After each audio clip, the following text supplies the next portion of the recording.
Malnutrition of the heart. Anemic heart. You've heard that phrase, anemic. Missing all the nutrients, supplements, and all that stuff, low on iron.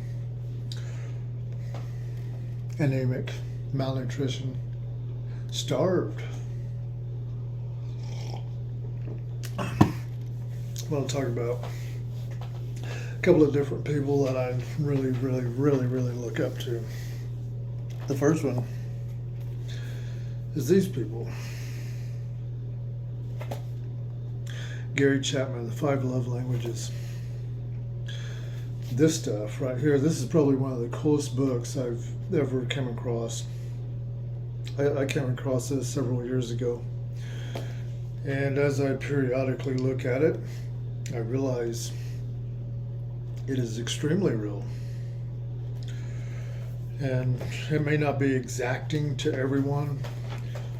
And I think, okay, basically, here's the love languages. His theory or his research. The research has shown that there's basically 5 kinds of nutrition for the heart, and it varies from each person. One is words of affirmation. One is quality time. One is receiving gifts. One is acts of service, and one is physical touch. Now, if you look at them at surface level, you would think, well, we all need that a little bit of all of them, some of that. But one of the crazy things is about that, all those things are simple things to do. I mean, in its simplest form. And even in the workplace or school or wherever you're at, a person can go without getting any of those 5 for several days in a row. And if that happens, they're starving. They're starving. And you can tell too, because when you give them a little bit of any of that, it's like they instantly come alive, instantly. And it doesn't take much. I think words of affirmation, a little bit of quality time. Quality time is focus time, connection time, no distractions, not letting anything distract you from that person. That's quality time. And it's intentional. That's a little bit harder to do. But words of affirmation, that can be done at any time. Just got to look for something cool that someone's doing. And most generally, people are always doing cool stuff because they're usually good at what they're doing. And it's easy for all of us to take each other for granted. And we don't thank each other. We don't compliment each other. We don't point out the fact of our skills and how some person can be doing something uniquely, something normal, but be doing it in a unique kind of way. You know, we have to look for those things. It's easy to be desensitized to those things, and then we don't give those compliments. And receiving gifts. Some of us, it's like words of affirmation. It's like, yeah, okay, but whatever. It really doesn't click with us. But if you give us a gift and something's written on it, like a little card or something, a little token of appreciation, or just a thinking of you, or thinking of appreciating you, or something like that, something so simple, that could just mean so much. And these type of nutritions of the heart, these emotional nutritions, you know, we got nutritions of the body. We know this. You know, not just food and water. We got psychological and emotional nutrition, heart nutrition. I just call it heart nutrition because it's easier to say that than say psychological and emotional nutrition, but they are different. They are different. Those three things are different. Acts of service, doing something, going out of your way a little bit to do something nice for someone. See, sometimes some people, they need that more than anything. For some odd reason, that they're a little act of service, doing something for them. It could be something real simple, something for lightening their load or something, or it could be just something where you went out of your way that pertained to nothing lightening their load, but something where it took time for you to put a little work and effort into it. And then, of course, physical touch. I think that right there, that right there, I think so many of us dropped the ball on that. I mean, because it's so important, and it's so easy to do too. And it's something as simple as when you're talking to somebody, standing there talking to somebody, if you're standing beside them, it's best to lean up against them a little bit, to have a little connection of your arm. Just lean on them a little bit and lean in and listen to what they're saying. When you have that connection like that, it means so much more. It means so much more for yourself, for them. They feel like they was heard because they were. Tension is broken. You both feel more at ease, more calm, more safe. But all of those things right there, we all need all of those things, but some people, some of us, and probably a pretty good portion of us, will have one of those that is very, very important, and we probably need it a little more than what the average person needs. Like going into like attachment styles, what they call attachment styles is, the research they've done on babies and stuff like that, and young babies before they're toddlers and as they're toddlers, and the research on that and the psychological facilities they develop their attachment styles to their parenting, however they were parented, and however they interpreted those things. That's going to govern those love languages. For example, like let's say if a child didn't get hugs, didn't get words of affirmation, didn't get attention, didn't get physical touch, no hugs, no nothing, and just other than the roof over their head and food, and that's pretty much it. It's like they're going to go into relationships to where the people that do provide those things for them, it's going to be like a miracle to them. It'll be like a miracle, and it doesn't take much. It doesn't take much at all. And it's hard to tell, just by looking at someone or being around someone a little bit, what kind of attachment style they have. Because most of us, we mind our own business. We don't have much physical touch. We're too damn respectful, too damn polite, too damn apologetic, and just too goddamn starved of all those 5 love languages. And not even realizing the simple fact that as we give those, we actually get it in return. It's a two-way street. I think it's a standard for a man to go by this one standard. The only way a man's love is actually truly healthy and proper, from what I've seen so far, And it's taken me a lot of years to figure this out. A lot of years, a lot of research, a lot of different books. I'm not sure how many different books I've read throughout the years. I want to call it about 60, but it's probably well more than 100, I would say, throughout the past 20, 25 years.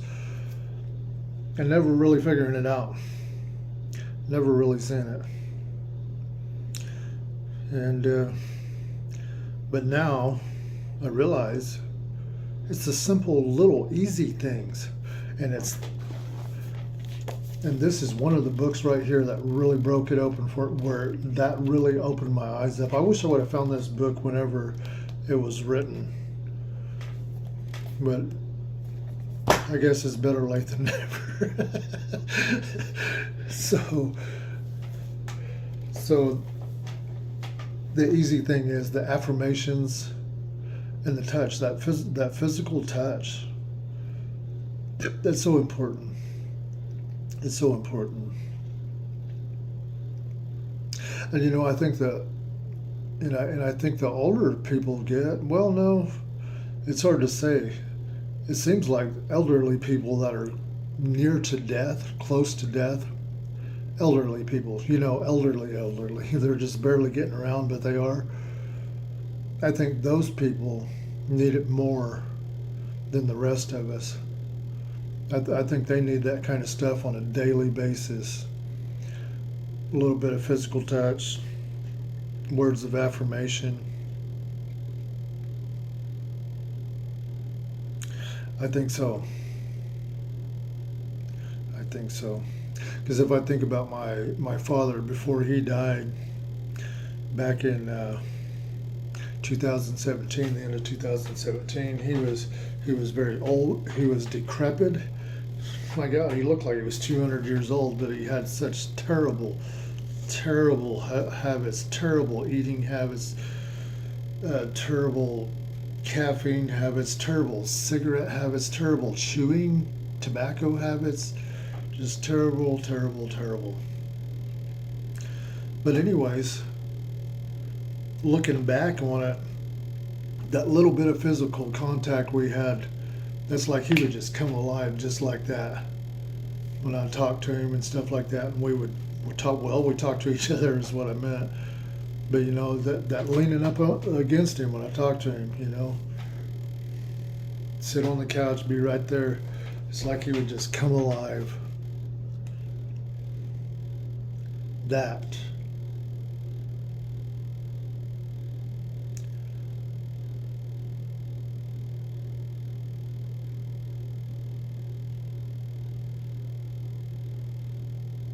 Those love languages. And of course, those people and the Gottmans, I think those two people right there, the love labs, the Gottmans that do the love labs, those, if there's any others out there, I'm sure there is, but those are the ones that I know the most about. Those people are miracle workers. They really are. They really are.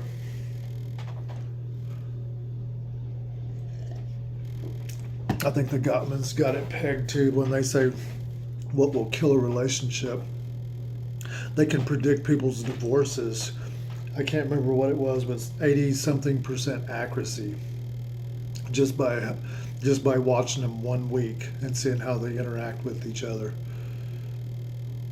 And there's like two things that if they're doing these two things, it's pretty much over. I don't care if they were fully in love when they were younger or earlier. If they fall into those two pitfalls, and those two pitfalls is neglecting attention from one another. Something as simple as one comes in from work or wherever they've been, and the other one's sitting there maybe reading a book or something, and they come in, shut the door, and they're like, and they sigh or something like that. And the other one does nothing. That is just devastating. Little by little. And the other thing is not having any patience, not having any empathy, being short patient, looking down on one another. looking down on one another. I think the word they use is contempt. Looking at one of each other with contempt. And you know, those things can happen pretty easy because life can get busy, life can keep you tired, life can keep you to where you're not getting proper sleep. And then it's like once you get tired, you're overworking yourself too much, and then you start shortcutting your food. Instead of eating healthy, you start eating fast food or convenient food. And then it's like your health really starts going downhill. And then you start drinking energy drinks to keep yourself up and going, and then that seems to work, so you keep doing that, plus eating more of that fast food or that convenient food. Then your sleeping patterns start going to shit. And then next thing you know, you're burnout. You're not liking yourself, you're not liking life. And that person you used to love and admire and adore, they're annoying as hell. And you look at them with eyes of contempt.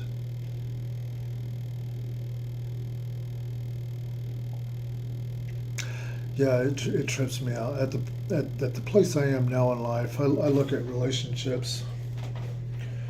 And what I know about relationships, to me, relationships are like hydroponic plants. It's like they've got to be tended to and watched and cared for and monitored every freaking day. It don't take but a couple of days, and next thing you know, your whole crop's going all sideways, and you got to diagnose it properly and hope you get it right and hope you give it the proper nutrients, because if you don't diagnose it right, it'll get even sicker, and then if not sicker, it'll die. And then the harvest that you was counting on, you might still get a harvest, but it'll be a very low yield, and then it's like all of that work for nothing, damn near nothing, not even breaking even, have to pay in. That's relationships. That's relationships right there. Ups and downs, ups and downs. Or at least so I hear. I don't know. I've never been married yet. Yet. Knock on wood. Anyways, so the CTA for today is, ask yourself, do you know anything about these 5 love languages? The words of affirmation, quality time, receiving gifts, acts of service, physical touch. And then, if so, which ones are the ones that are easiest for you to do, and which ones are the ones that you need? And the next question is are you getting them, and who's giving them to you? And also, are you voicing that you do need those things?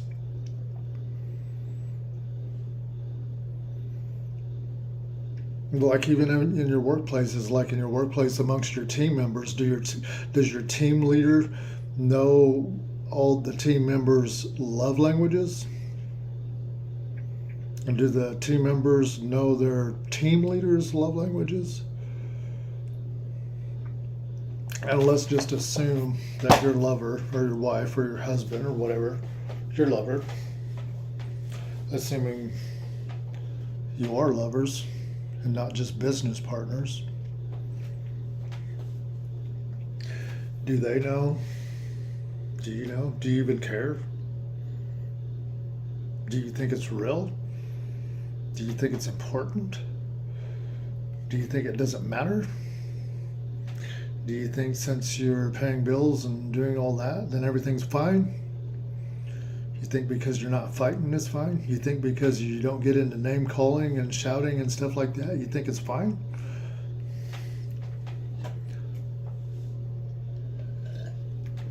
I don't know. I don't know. You know, I can tell you one thing. Out of all the notes I have taken in about the past 20 years about myself, relationships and stuff like that, looking back on all the relationships I've been in and have 100% failure rate in all those relationships, I am well versed in knowing what destroys a relationship.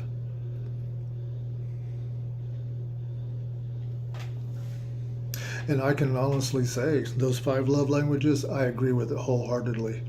The Gottmans and their love labs, the way they talk about those 2 main things that destroy a relationship, I would say that also.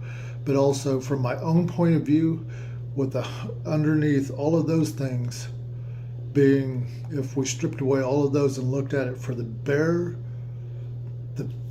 fundamental thing that breaks the camel's back, are unclarified, unacknowledged incompatibilities. But even then, there's no, I don't think there's anybody that's going to be perfectly compatible in each and every single way. And I do believe stuff like the love languages and the stuff the Gottmans teach. I think they've got a couple of books out, several books. I think their 2 main ones are, I think, the Love Prescription and Fight Right. I think there are their two biggest hits. But I do believe all that stuff, if people do that stuff, they can overcome a lot of bullshit. You can have but I believe you can have a couple of people that are very damaged emotionally and psychologically damaged and emotionally damaged from traumas and stuff like that, and they can still rise above it if they know about that heart nutrition, that emotional nutrition. If they know about that and they understand that and know that it's pretty much a daily thing. I mean, do we go all day without drinking water and eating food? Do we go 2 days without drinking water and eating food? Do we watch our loved one go 1 day, 2 days, 3 days without drinking water and eating food? No, we don't. We know that we need those things every single day. But yet, we'll let each other go 1 day, 2 days, 3 days, 4 days, 5 days, 6 days, 7 days, 10 days without any words of affirmations.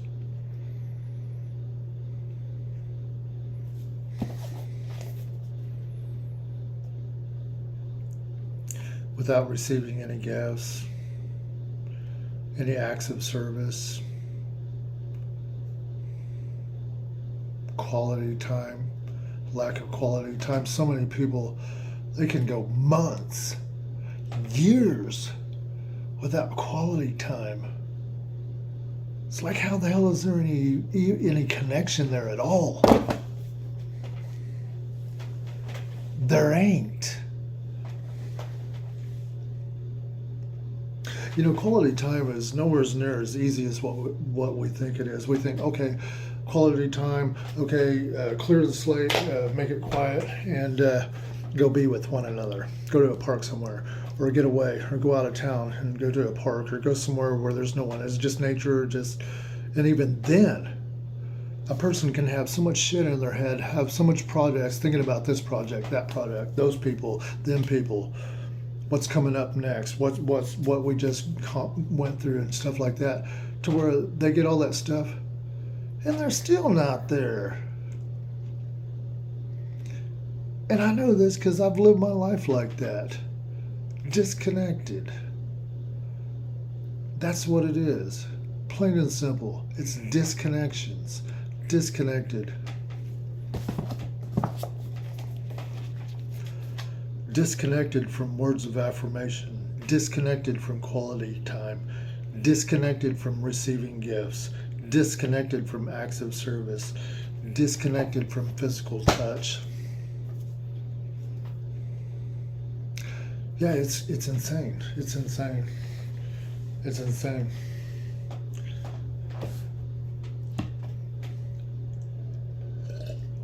So many of us, we get in these committed relationships, we get these wedding bands on our hands, we go through these ceremonies, and it's a big old to-do and everything, and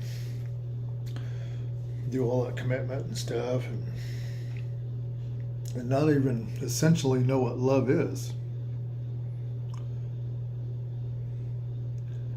Only be able to talk about some things of what love does or some attributes of love, but not even be able to clarify what love is.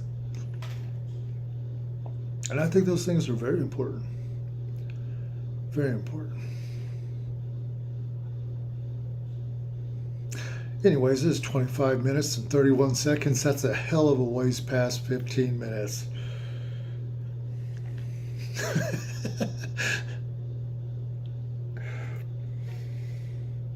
Hey, I'm trying to keep it to 15 minutes, all right? No one's perfect. Maybe I should get like a little timer where it has like a little shocker or something, like a little laser gun, so that way it blasts me and burns me or something when 15 minutes is up. So it's like, shit, gotta do it now. But you know what? It doesn't matter.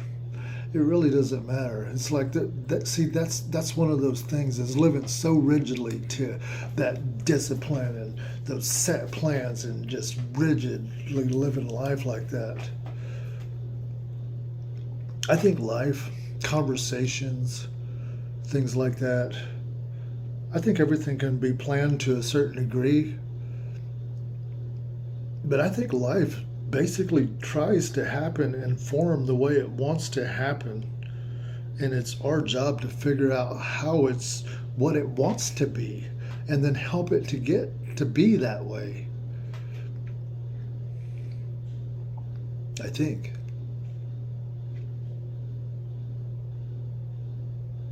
Anyways, have a good one. See you in the Panic Members.